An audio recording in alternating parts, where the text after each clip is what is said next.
첫 번째가 오늘 예수님이 회당에서 한쪽 손 마른 사람을 고치신 사건입니다. 마가복음 2장 마지막을 보면 예수님의 제자들이 안식일에 밀 이삭을 자른 것 때문에 촉발된 안식일 논쟁 이야기가 나와요. 바리새이들은 제자들이 밀 이삭을 자른 것을 일로 노동으로 그렇게 판단을 했죠. 그래서 안식일에 하지 못할 일을 행했다. 쉽게 말하면 안식일을 범했다. 이렇게 비난합니다. 그때 이제 예수님은 다윗이 아주 많이 굶주렸을 때 하나님의 전에 가서 먹을 것을 구하는데 그때 대제사장이 진설병을 내준 일을 언급을 하시죠. 이 진설병은 이스라엘 12지파를 뜻하는 그 12덩이 떡이에요. 성소의 떡상에 올려놓도록 되어 있습니다. 근데 새 떡을 올리면 묵은 떡을 내려놓는데 그 이전에 진설했던 떡은 제사장들만 먹도록 되어 있었어요. 근데 대제사장이 그것을 몹시 굶주리고 허기진 다윗과 그 일행들에게 내어준 것이죠. 그런데 이제 그 사건을 가만히 보면 그 율법의 규정만을 놓고 보자면 다윗은 율법의 규정을 어긴 것이거든요. 그런데 성경에서 하나님께서 그 떡을 내준 대제사장을 책망하시거나 다윗을 벌하시거나 그러지 않았어요. 그냥 아무런 언급이 없이 자연스러운 사건으로 기록되고 그냥 넘어갑니다. 이게 뭘 의미하느냐? 결국은 한마디로 말하면 규정보다는 긍휼이 우선한다 하는 것입니다. 율법의 의무나 규례를 지키는 것보다 생명을 살리고 존중하는 것이 우선이다라는 것이 이 사건에 담겨 있는 의미라고 주님이 암시적으로 말씀하신 거예요. 그러면서 이제 마가복음 2장 마지막을 보면 예수님이 이렇게 말씀하셔요. 안식일은 사람을 위하여 있는 것이지 사람이 안식일을 위하여 있는 것이 아니다. 이렇게 말합니다.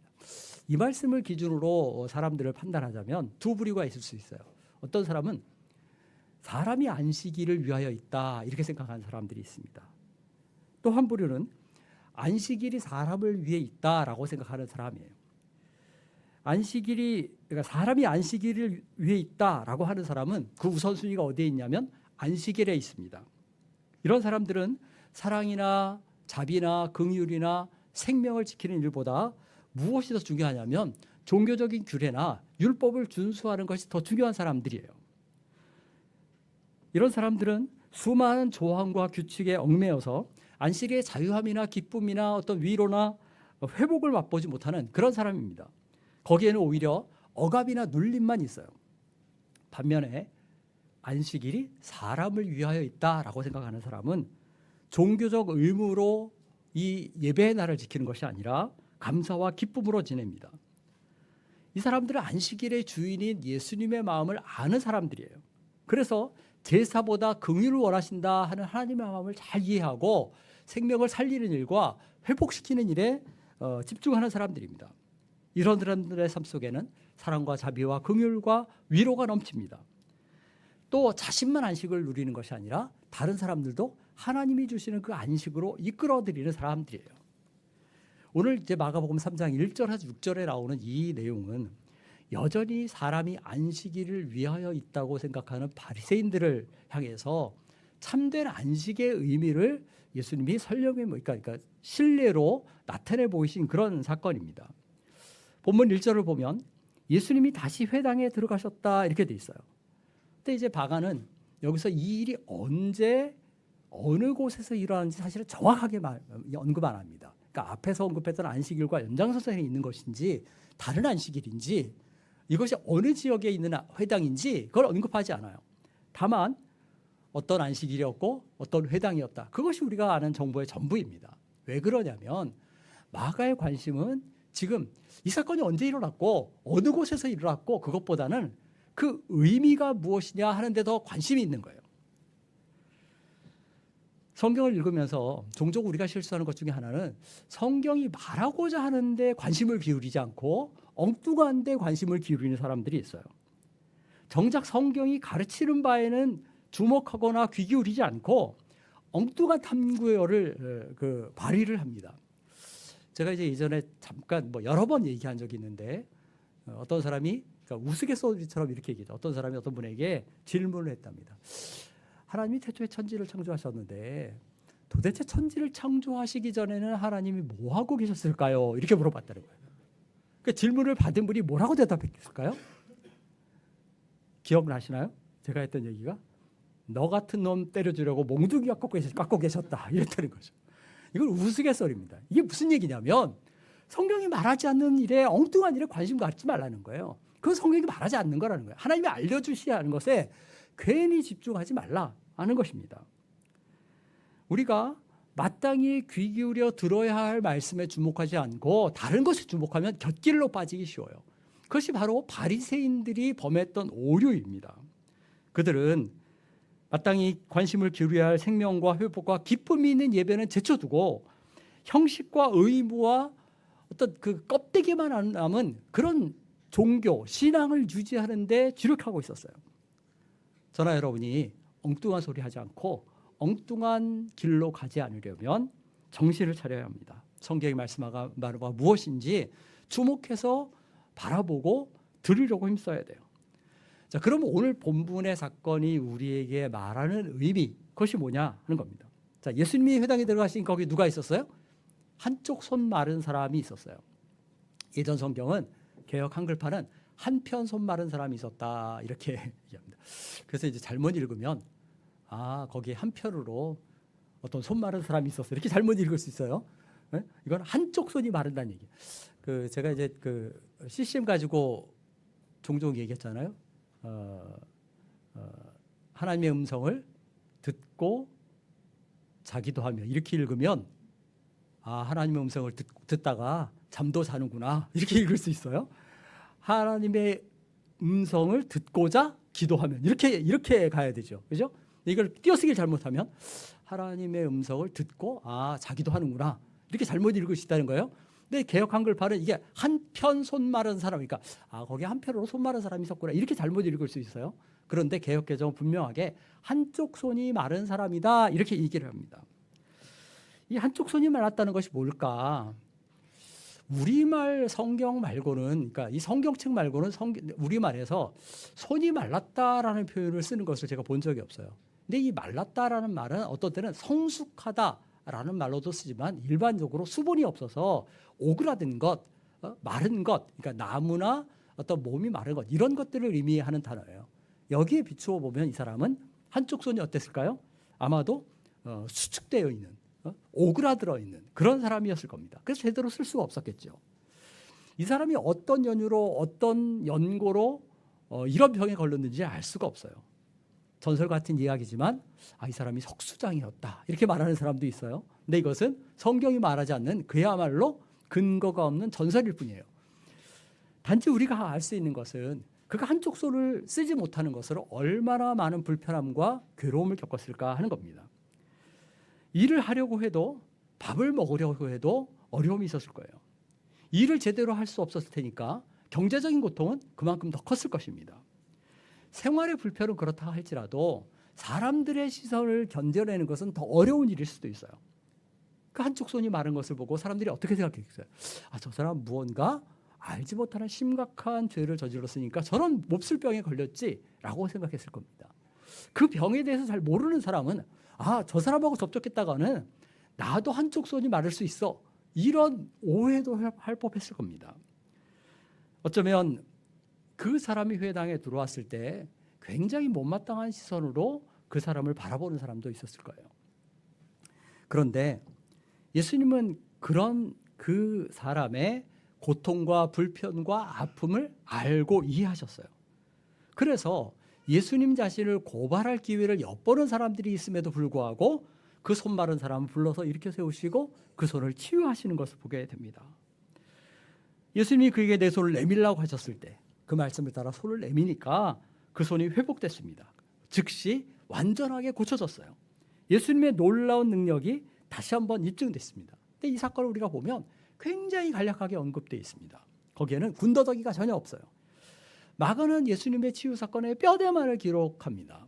더구나 이 사건을 가만히 보면 이 손 마른 사람은 한마디도 하지 않아요. 예수님 혼자 말씀하시지. 저는 이제 그러나 이 본문을 보면서 이 손 마른 사람의 심정이 어땠을까를 생각해 봤어요. 아마도 처음에 예수님이 그를 이렇게 바라보셨을 때, 그리고 그를 지목하셨을 때 그는 기대와 희망에 부풀었을 겁니다. 그런데 한편으로 가만히 생각해 보세요. 사람들 앞에서 자기의 모습을 드러내 보이는 것, 그것은 굉장히 부끄러운 일이었을 거예요. 더구나 그냥 예수님이 일어서라라고 하시지 않고 뭐라고 말씀하셨어요? 내 손을 내밀라라고 말씀하셨어요. 그 손은 그에게 가장 부끄러운 부분이었을 겁니다. 아마 당황스러운 마음이 들었을 거예요. 다른 곳은 몰라도 손만은 감추고 싶었을 것입니다. 그래서 가만히 생각해 보면 이 사람은 어쩌면 그 손을 늘 주머니에 넣고 다녔을 수도 있어요. 어쩌면 소매 속에 감추고 다녔을 수 있어요. 그를 처음 본 사람은 이 사람이 손이 말랐다라는 것을 알지 못할 수도 있습니다. 그런데 예수님 뭐라고 말씀하셔요? 그 손을 내밀라라고 말씀하셔요. 그가 가장 부끄럽게 여길 수 있는 그것을 주님 앞에 내놓으라고 말씀하십니다. 예수님의 이 행동이나 이 명령은 그를 부끄럽게 하려고 창피를 주려고 한 것이 아니죠. 오히려 예수님은 사람들을 향해서 이 사람의 손마름이 부끄러운 것이거나 창피한 것이거나 그런 것이 아니라는 것, 손가락질을 당하거나 비난당할 것이 아니다라는 것을 말씀하시는 겁니다. 이것이 호기심이나 혐오의 대상이 아니라는 거예요. 주님은 그 손마름이 오히려 긍휼과 자비와 사랑과 위로를 필요로 한다. 그것을 사람들에게 일깨우신 겁니다. 제가 이제 우리 사회를 보면 옛날보다 많이 좋아졌다고 하지만 장애인에 대한 편견이 여전히 존재합니다. 그래서 사람들이 장애인들을 못 볼 사람인 것처럼 여기는 경우가 많아요. 그래서 대표적으로 장애 아들을 이렇게 수용하고 가르치고 교육해야 할 학교가 턱없이 부족한데도 그 장애 학교들이 들어서질 못해요. 왜 그러냐면 무슨 그것이 일종의 혐오 시설 같은 것이죠. 그래서 반대를 합니다. 그래서 예정된 학교도 건축이 지연되고 이루어지질 않아요. 뭐 우리 가운데 있는 일이지만 우리 안성진 목사님 거주하는 그 중랑구에 있는 성윤이가 가야 할 학교도 벌써 몇 년째 제가 알기로는 지금 지연되고 있는 것을 봅니다. 저는 그리스도인들부터 생각을 바꿔야 한다라고 생각해요. 예수님이 보이신 사랑의 마음을, 긍휼의 마음을 우리가 품어야만 합니다. 우리 교회 탁구대가 있어요. 삼표 탁구대입니다. 저 탁구대가 얼마나 좋은지 뭐 20여 년 지금 그냥 놔뒀는데도 아직도 견고하고 잘 써요. 저 탁구대를 제가 챔피언 탁구대 사장님에게서 받았어요. 옛날에 그 사장님이 어떤 좋은 신앙서적을 번역하는 일에 관심을 가지셨는데 저에게 이렇게 그 원고를 검토해달라 해서 제가 검토를 그냥 해드렸어요. 근데 선물로 저 비싼 탁구대를 주셨어요. 그때 이 참표 탁구대 사무실이 일산에 있었습니다. 제가 참표 탁구대 사무실을 방문했다가 굉장히 감동적인 장면을 봤어요. 그날 어떤 한 형제의 승진을 축하하는 모임이 있었습니다. 근데 가만히 보니까 그 형제는 장애인이었어요. 말을 하지 않았는데 아무 얘기도 거기에 대한 언급도 안 했지만 행동이나 몸놀림이 굉장히 불편해 보였어요. 그런데 이 형제가 그날 차장으로 승진한 것입니다. 뭐 지극히 당연한 일처럼 보일 수 있지만 그 장애인을 같은 일터에서 장애인과 함께 일하면서 아무런 편견 없이 그럴 때가 됐을 때 승진시키는 것을 보고 그것을 온 그 직원들과 사장님이 함께 축하하는 것을 보고 정말 제 안에 작은 감동이 있었습니다. 몸이 불편한 사람들에 대한 우리의 편견을 내려놔야만 합니다. 주님과 같은 사랑과 긍휼과 자비의 마음을 우리가 품어야 돼요. 그리고 그 사람의 필요를 읽어내고 내가 할 수 있는 건 내가 도울 수 있는 것이 무엇인지 거기에 주력해야만 합니다. 그런 마음이 있는 곳에 회복이 있고 치유가 있고 진정한 위로가 있습니다. 자, 그런데 이렇게 이제 예수님의 어떤 관심과 긍휼과 자비가 이 사람의 치유를 유발시켰지만 근본 원인이었지만 그가 손이 회복될 수 있었던 데는 또 한 가지 이유가 있었어요. 그건 뭐냐면 그가 예수님 앞에 자신의 손을 내밀었기 때문이죠. 그는 주님의 말씀에 사람들의 이목을 두려워하지 않고 일어섭니다. 또 손을 내밀라라는 말씀에 전혀 주저하지 않고 그 손을 예수님 앞에 내밀었어요. 그가 부끄러워서 감추고 싶어서 만약에 그 손을 감추었다면 그래도 이 치유가 일어났을까? 여러분 생각은 어떠세요? 저는 그가 만약에 손을 내밀지 않았다면 그것은 치유가 일어나지 않았을 것이다 라고 생각합니다. 회복을 원하는 자마다 예수님 앞에 나아가야만 합니다. 낳고자 하는 사람은 주님께 자신의 가장 부끄러운 부분, 그것을 서슴없이 내어놓아야 돼요. 치유를 구하면 자신의 문제를 가감없이 하나님께 고백하고 용서를 구하고 회복을 구해야만 합니다. 이게 믿음의 표현이죠. 물론 주님은 우리의 고통을 다 아셔요. 우리의 문제를 다 아셔요. 내 아픔이 무엇인지, 내가 부끄러워하는 것이 무엇인지 다 아십니다. 그런데 내 손을 내밀라고 하실 때 자기의 손을 뒤로 감추고는 그것이 회복될 방법이 없어요. 문제를 주님 앞에 내어놓아야만 합니다. 그러면 주님이 그것을 고치시고 치유하셔요. 저는 여러분의 마른 손이 무엇인지 한번 생각해 보시길 바랍니다. 그 마른 손을 주님 앞에 내어놓으시길 바랍니다. 그리고 주님 자비로 긍휼로 사랑으로 이것을 고쳐주십시오라고 간구하시길 바랍니다. 부끄러워하는 마음, 주저하는 마음을 우리가 내려놔야 돼요. 고통과 우리의 문제 해결자 되신 하나님 앞에, 주님 앞에 그것을 가져가야 되죠. 그래서 치유와 회복과 기쁨을 누리는 우리 한누리 가족들 되시기를 간절히 바랍니다. 자, 손 마른 사람이 회복을 얻었어요. 그런데 그 불편을 겪어보지 않은 사람은 정말 뭐라고 말할 수 없겠죠. 손만 아니라 신체의 어느 한 부위가 아픈 것은 굉장한 불편함을 초래합니다. 그런데 사실 가만히 생각해 보면 몸의 장애보다 더 심각한 건 뭐예요? 마음의 장애예요. 손의 불구는 겉으로 드러나 보이기에 굉장히 심각한 장애처럼 여겨져요. 내 마음의 장애는 겉으로 드러나 보이지 않으니까 사람들이 생각할 때 별로 대수롭지 않게 생각할 수 있어요. 그러나 몸이 불편해도, 몸에 장애가 있어도 마음이 온전한 사람은 하나님의 은혜를 받아 누릴 수가 있어요. 그런데 몸은 건강해도 영혼이 병들거나 마음이 병들어 있는 사람은 어때요? 하나님의 은혜를 누릴 방법이 없어요. 몸이 정상이어도 마음과 생각이 말라버렸다면 그는 하나님의 자비와 긍휼과 그 위로를 누릴 수가 없습니다. 이건 심각한 위험이에요.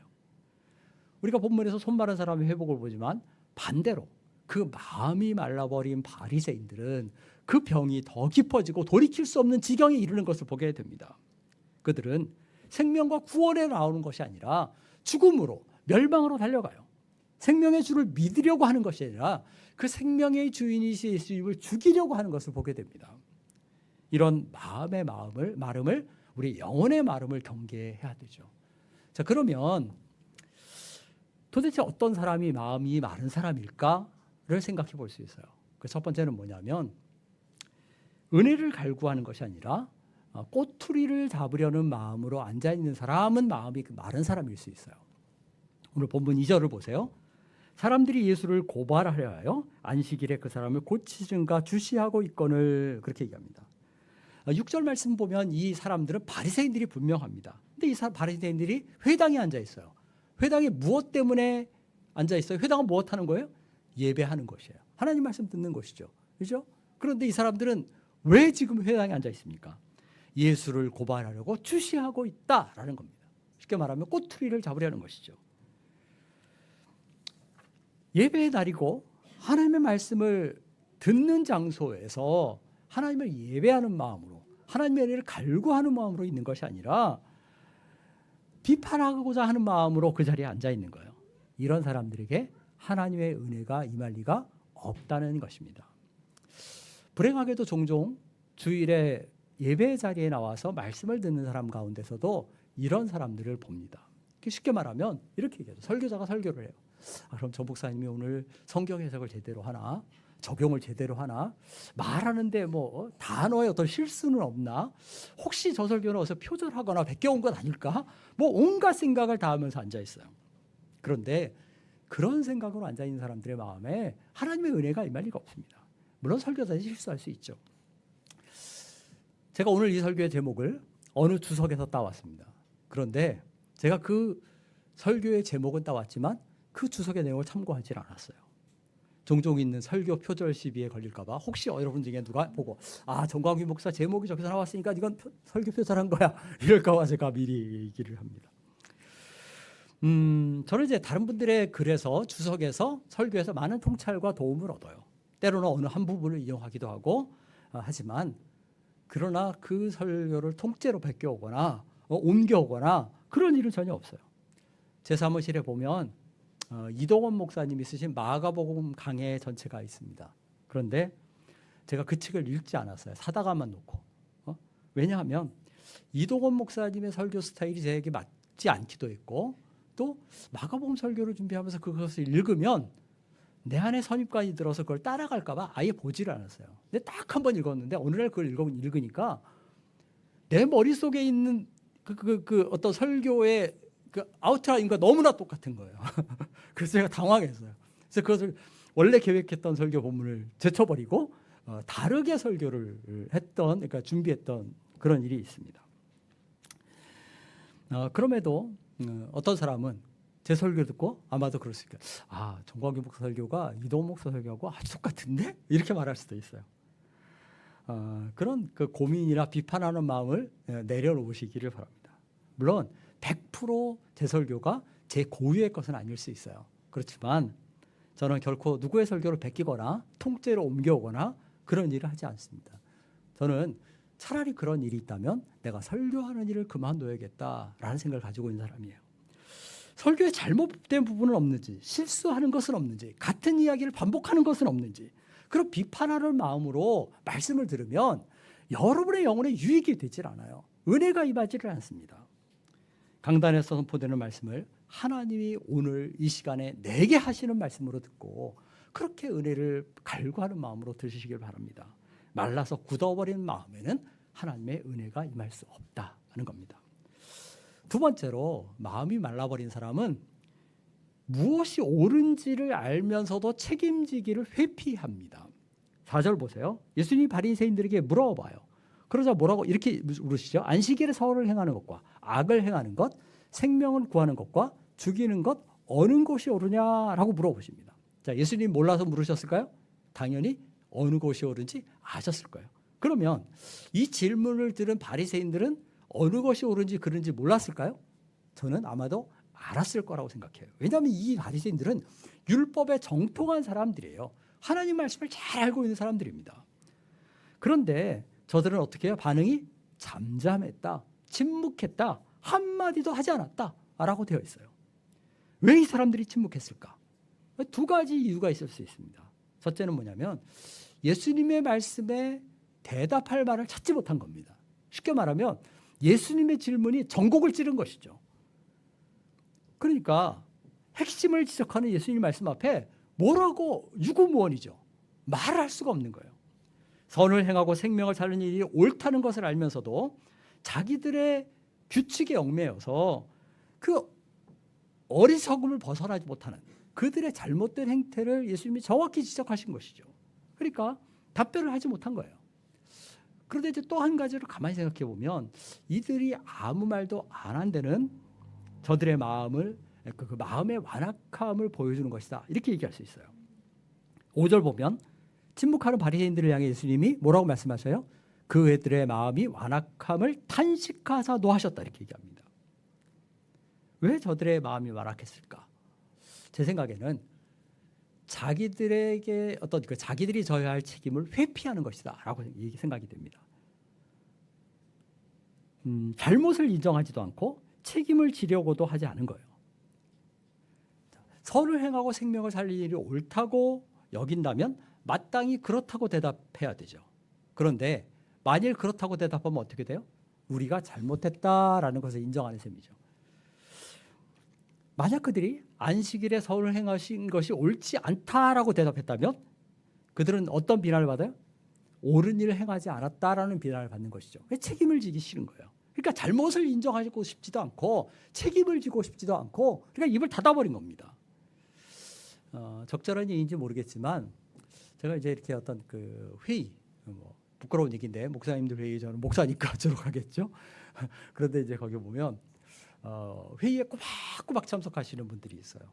그런데 열심히 회의는 참석하시는데 회의 내내 아무 말씀도 안 하셔요. 그리고 회의가 끝나면 수고하셨습니다. 그러고 가셔요. 회의에 안 빠지니까 어떨까요? 협조는 잘하는 것처럼 보이죠. 그런데 회의하는 내내 어떤 의견도 내지 않고 발언도 하지 않고 회의가 끝나면 인사하고 가요. 왜요? 자기가 책임질 일을 하나도 만들지 않는 것이죠. 제가 이제 노회에서 요즘은 제가 이제 그렇게 안 하니까 저한테 안 하는데 목사님들이 어떤 안건이나 제시할 것이 좀 저한테 갖고 와요. 전 목사님 좀 얘기 좀 하라고 막 들고 와서 얘기. 왜 그럴까 가만히 생각해 보니까 앞에 나가서 발언한 사람이 무언가 책임을 져야 되거든요. 그 일에 주도적으로 나서거나 그거 하기 싫은 거예요. 그래서 다 저한테 떠미는 그런 일들이 있었어요. 그래서 제가 어느 순간부터 그거 안 했습니다. 처음에 못 모르고 나서서 말하다가 당신이 얘기해라. 그러고 그냥 저도 받아들이질 않았어요. 우리에게 잘못이 있다면 그 잘못을 마땅히 인정해야 돼요. 책임질 일은 당연히 책임을 져야만 합니다. 특별히 영적인 영역에서는 더 그렇고요. 선을 행하는 일에 있어서 더더욱 그렇습니다. 생명의 문제에 대해서 이것도 아니고 저것도 아닌 애매모호한 태도로 일관한다면 그 마음은 마음이 말라버린 마음이다 이렇게 얘기할 수 있습니다. 마지막으로 마음이 마른 사람은 하나님이 행하는 일에 대해서 정당한 반응을 보이질 못해요. 자, 이미 살펴본 것처럼 예수님의 명령에 순종한 손 마른 사람은 그 손이 회복되는 감격을 구원을 경험했어요. 자, 우리 같으면 그 장면을 보고 어떻게 했을까요? 막 박수치면서 살렸다고 축하한다고 그랬을 거예요. 하나님의 능력을 소리 높여 찬양했을 것입니다. 그 정도는 아니어도 도대체 하나님이 어떻게 일하셨지? 어떻게 저런 일이 있지? 라고 궁금해하는 마음이라도 가졌을 거예요. 그런데 바리새인들은 어떻게 했어요? 그들이 나가서 곧 헤롯 왕과 함께 어떻게 하여 예수를 죽일까 모의했다라고 말합니다. 같은 사건을 다룬 누가복음 6장을 보면 저희가 노기가 가득해서 예수를 처리할 방안을 의논했다 이렇게 되어 있습니다. 기뻐하기는커녕 뭐 했어요? 화를 냈죠. 분을 냈어요. 일시적인 분노가 아니라요. 구체적으로 살해를 모의하는 그런 분위기였습니다. 자, 안식일은 생명을 살리는 일, 선을 행하는 일, 위로가 있고 기쁨이 있고 격려가 있는 그런 날이 돼야 되잖아요. 근데 이 생명을 존중해야 할 안식일이 뭐예요? 생명을 죽이는 일을 모의한 겁니다. 안식일에 나가서 살인을 모의해요. 비슷한 예가 우리 문주 목사님 지난번에 얘기했던 사도행전 사건에 나오죠.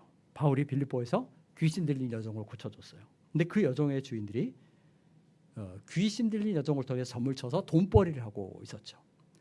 그래서 바울이 그 여종을 고쳐놓으니까 오히려 바울 일행을 고소해서 바울과 실라를 옥에다가 가둬버리죠. 정상적인 사고를 하는 사람들이라면 그 귀신 들린 사람이 고침 받은 것을 기뻐해야 되죠. 그 여종에게 축하하고 그 주인들에게 정말 잘된 일이라고 말하고 바울에게는 감사해야 되죠. 그런데 그 주인들은 오히려 분노했어요. 무엇 때문에요? 치유보다 생명을 살리는 것보다 돈벌이가 자기의 이익이 중요했기 때문에 그런 겁니다. 오늘날도 우리 가운데 이런 일들이 있을 수 있어요. 뭐 똑같은 연장선, 그러니까 그 수준은 아니어도 예를 들면 우리가 누군가가 잘 되는 것을 보고 그냥 마음에 좀 그 시기심, 이렇게 고가운 마음, 그런 마음을 갖는 일이 있죠. 우리말 속담 중에 가장 안 좋은 게 뭐예요? 사촌이 땅을 사면 배가 아프다. 그것만큼 안 좋은 속담이 없어요. 사촌이 땅을 사면 잘 됐다고 축하한다고 좋은 일이라고 그래야 되죠. 근데 우리는 누가 잘 되는 것을 보면 배 아파해요. 그러지 말아야 합니다. 옆에 교회가 부흥하면 하나님이 은혜를 주셔서 부흥한다, 감사하다 해야 되죠.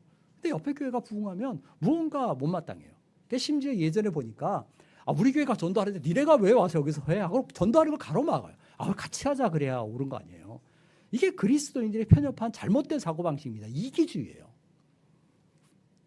지체 중에 누가 하나님의 은혜를 받고 복을 누리는 것을 보면 축하하고 나도 그 은혜를 받기를 사모하고 해야만 합니다. 그렇게 하지 못하는 것은 다 마음의 완악함 때문이에요. 하나님이 행하시는 생명의 역사에 마땅히 바른 반응을 보이는 사람들이 되시기를 바랍니다. 우리 이익이나 편이나 체면을 앞세우지 말아야 돼요. 감사할 일은 감사하고 축하할 일은 축하하고 기뻐할 일은 기뻐해야만 합니다. 손이 말랐어도 마음이 마르지 않은 사람, 손이 말랐어도 마음이 마르지 않은 사람이 건강한 사람이에요. 그러나 아무리 몸이 건강해도 영혼이 마르고 마음이 마른 사람은 정말 건강하지 않은 그런 사람입니다.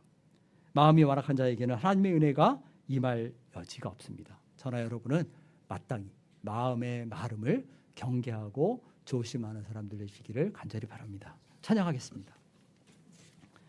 424